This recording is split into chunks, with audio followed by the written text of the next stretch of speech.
Migration is as natural as breathing, as eating, as sleeping. It is part of life, part of nature, and as Ellsworth Huntington puts it, history in its broadest aspect is a record of man's migration from one environment to another. So Ghanaians, be it known that Nigerians are not your problem. Antonio Guterres once said, migration powers economic growth, reduces inequality, and connects diverse societies. But yet, he won. It is also a source of political tension and human tragedies. And it is that human tragedy I felt when I listened to a video made by one guy named Cyrus of Tonton Network in Ghana. The video was actually sent to me by my friend and brother Mudia of Africa. In the video, Cyrus complained about Nigerians abandoning their country to bad leadership and coming to other countries, especially Ghana, to oppress and commit crime. And he particularly complained about the Igbo king in Ghana and admonished the Ghanaian president to distance himself from the guy. But I want to tell Cyrus, if that guy is not important electorally, the Ghanaian president will not so much associate with him.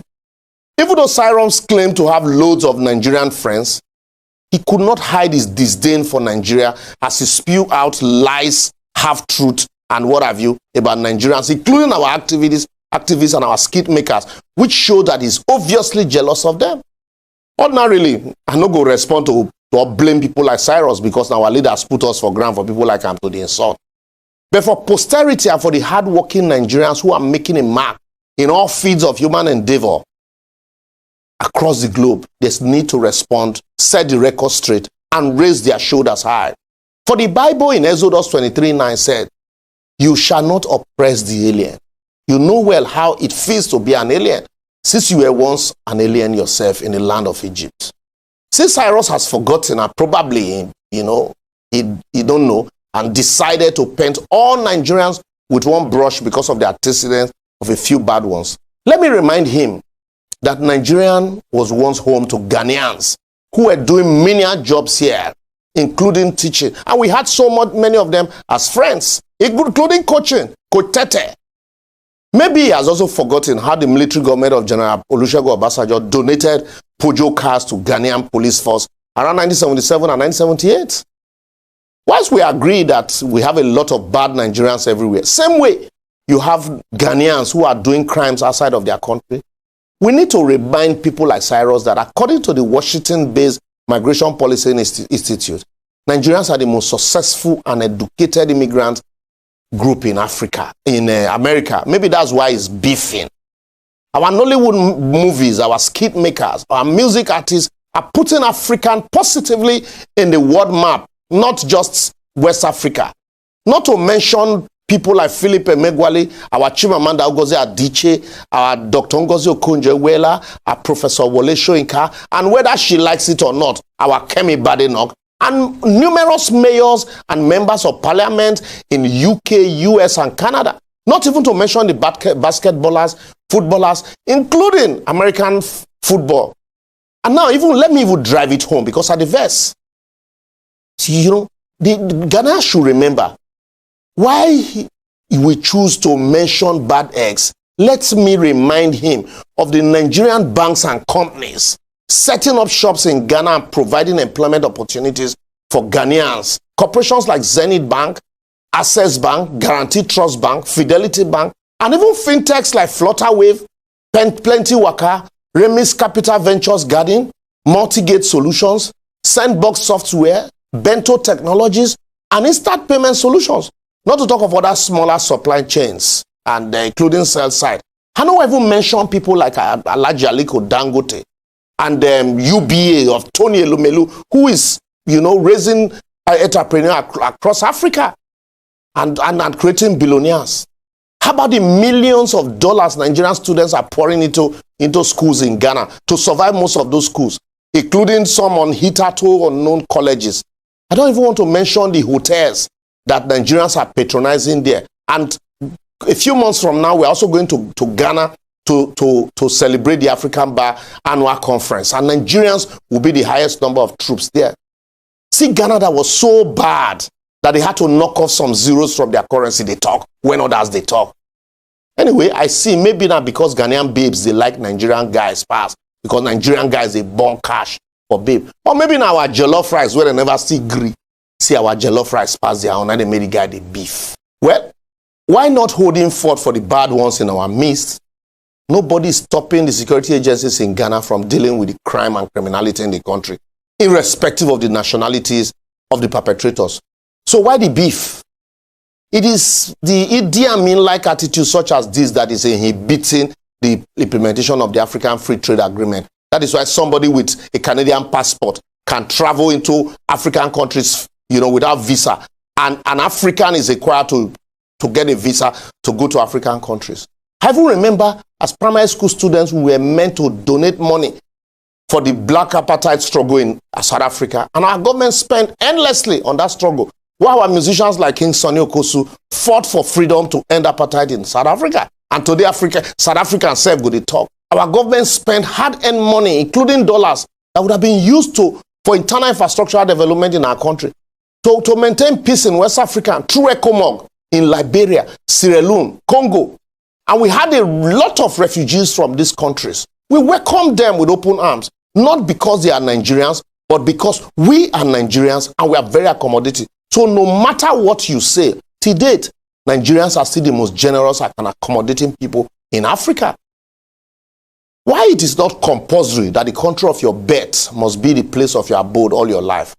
Be it known that not all those who criticize our government that lives abroad.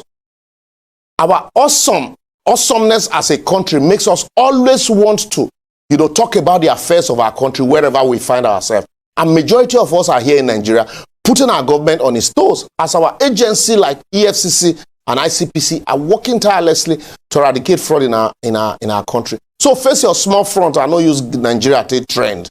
But I will therefore advocate. First, it was South Africa. Now, Ghana. Very soon, countries like Benin Republic say they tell us to go home. Shameful. Our leaders should use this opportunity to correct the challenges in the country by embarking on necessary reforms and measures that will give us again our bragging right, no matter how bitter at the beginning, provided we get it right subsequently, instead of allowing unknown people to use us to trend unnecessarily. Anyway, before I verse, make I leave on here so that I can hear from you your own comment in your comment section. Do not forget to subscribe and also feel free to share. For migration is a universal human experience of resilience, adaptation, and the enduring human quest for knowledge. But however, always remember, if you find yourself in Rome, learn to live like the Romans. Don't commit crime in another man's country. Let me finish and you talk. So if you like, you cry. I don't know, maybe your government might hear you. If you talk from now to tomorrow, it will be very difficult for your government to listen to you. You know why? Because a lot of your banks that your government officials put their money into, those banks belongs to Igbos. We can decide to close those banks and your country will become bankrupt. UBA is one of the most popular banks you use in Ghana. It belongs to Igbos. Access, Zenith, all those banks you've seen. Go and look at the owners of the banks. It belongs to us. Then again, let's go and use your Google. You have two phones. You can Google who's the owner of UBA. Then you look at his tribe, United Bank of Africa. Who's the owner? And you type what tribe does he come from. You type who's the owner of Access Bank. You look his name. You type which tribe does he come from. Who's the owner of Zenith? You look his name and type which tribe does he come from.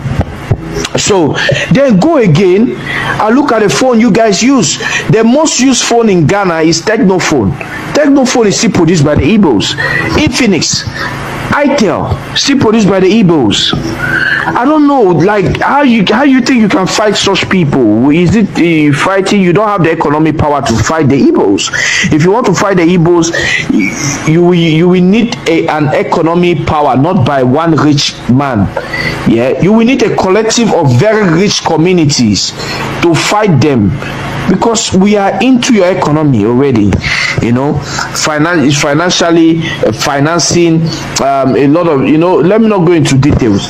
So how can you fight the Igbos? Is it by going online and calling your government? Your government is not going to do anything, because your government is going to lose. A lot of things a lot of importation in your countries, a lot of importation of goods coming to your countries. Those importation are run by the Igbos. If you don't know Igbos, your importation business in West Africa cannot really go successfully. Go and verify, go and ask questions.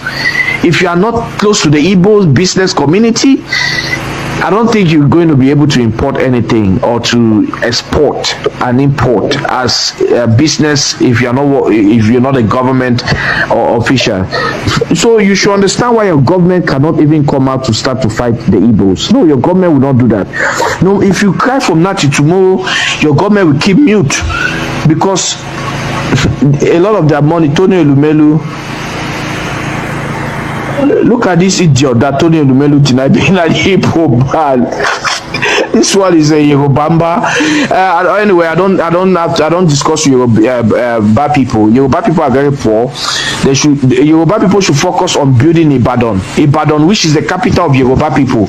Ibadan. People in Ibadan in Yoruba land don't even have a toilet. There's no toilet in Ibadan. You know. And okay, let me show you a video. We will you know what? You said a whole lot. Can I make my point? Hold on. You're going to make your point. I'm going to let you talk. See, I'm going to let you talk. Nobody's going to interrupt you. I promise you that. Yeah. But let me show you. I will show you one thing. Yeah. That the Yorubas are supporting. You know why the Yorubas are supporting you? The Yorubas are supporting you because we have bought all the land in Yoruba land. And we are proud of it. You know, if you sell your ancestral land, we're going to buy it. The SND boy, he did not come to Ghana and he waged a war on Ghana people and took your land. He gave you money. Igbo people gave you money with their hard-earned money from their business. And you took it. And you went and danced Banku. You went and throw party, eat Banku, eat 5 plates of Banku, carry women and squander the money. And you want to come and tell us what to do in a land we bought with our money? You are wasting your time. Hold on. Let me show you why Yoruba people are crying. We have bought all the land in Yoruba land and we'll still buy. We're going to buy all the lands too. So we have bought nearly all the land in Yoruba land and now we want to extend in our land buying. So we go to Ghana. We bought a lot of land in Togo. We bought places in Benin Republic.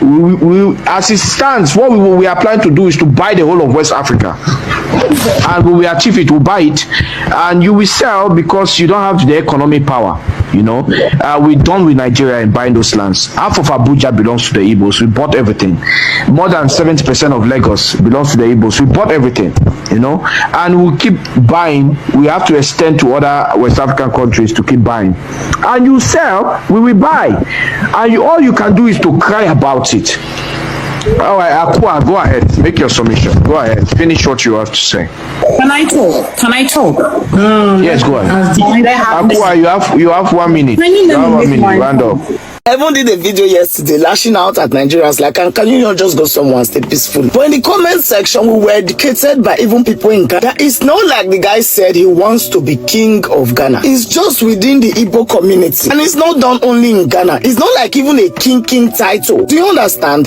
Those way go school, go know what they call parabo. You know, when one particular tribe go gather, get leader, gets, you know, it's a normal thing. Yeah, I was thinking he wants to be king of Ghana. No, we don't support that one. But if it's just within themselves, what's the fuse about? When affair gets us for mind, I've been looking at video, shops being destroyed, houses being destroyed. Why? This is a practice that happens all over the world. Even in America, they have different tribes, they have their hair. Me, I say they want to get land so that they go build kingdom. Now that one will not support. But if it's just within themselves, what they buy 50 acres of land, you know what people they buy for you, most people. But they are just surviving, just like every other human being. Hustling. Why the destruction? Ghana. By all means, now one make us cry. Why the hate? Why people they always they beef Nigerians? Other countries in the world, US, Russia, they are trying to align. You see South Korea, Ukraine, China, they are trying. They are the headlines for something good or something, you know, progressive. For Africa always want to bring down each other. In 2025, Nigeria must go.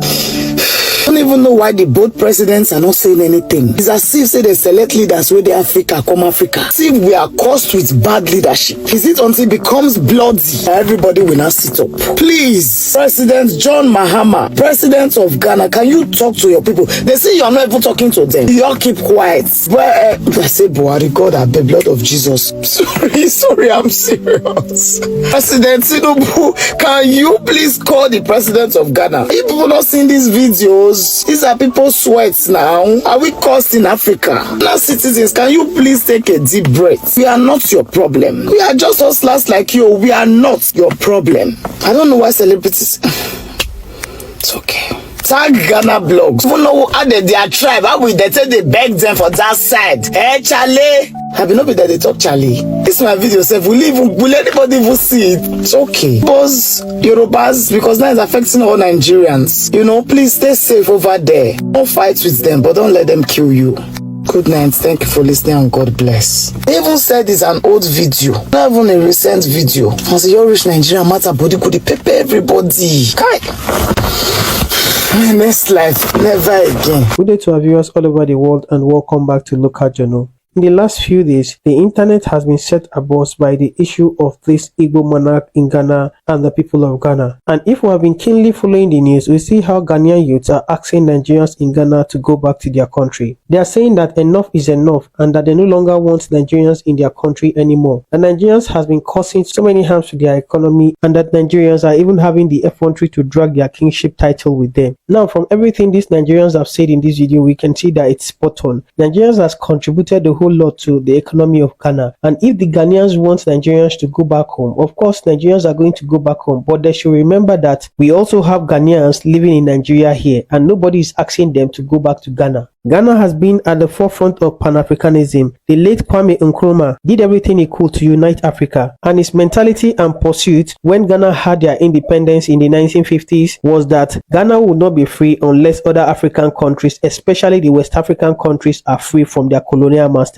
His quest and pursuit to achieve one Africa and a united Africa helped and motivated other African countries to gain independence from their colonial masters. However, with the current actions of Ghanaians and the way they are asking Nigerians to leave their country, it seems like these sacrifices these people have made are all in vain. Now, I'm not against the idea of Ghanaians asking people who are committing crime in their country to go back to their country. But people who are living there peacefully and doing their business peacefully without hurting anybody should not be threatened to go back to their countries. Ghanaians are also living in other countries across Africa and nobody is saying anything to them. So if you are asking Nigerians to go back home, then you should also know that Nigerians might also start asking Ghanaians to go back to their own country as well. This is not needed in Africa at the moment. This is the time Africa is supposed to unite. This is the time Africa is supposed to come together and speak in one voice. But instead of uniting, we are dividing ourselves further. I've seen several videos of Ghanaians online saying that the fact that they support a united Africa should not make them tolerate other Africans residing in Ghana unconditionally. Well, this is it. The people who spoke in this video have said everything I had wanted to say. If the Ghanaian youth are going to ask Nigerians to leave their country and take their businesses away from Ghana, it is Ghana economy that will be losing. It is Ghana that is going to lose. Many top companies in Ghana are owned by Nigerians, and if these Ghanaians are saying that they no longer want Nigerians in their country again and that this company should fold and go back to their own country, then the Ghanaians should have it at the back of their mind that there is every possibility that their economy will go into ruin. I think there are plethora of problems in Ghana that the Ghanaian youth are supposed to be talking about, but because they have this sheer hatred for Nigerians, this is why they are hiding under the guise of this Igbo kingship thing in Ghana to ask Nigerians to go back home. Well, for me, I hope the Ghanaian youths have a rethink over their resolution. Kindly drop what you have to say in the comment section, and if today is your first time to visit our channel, please kindly like, share and subscribe to our channel.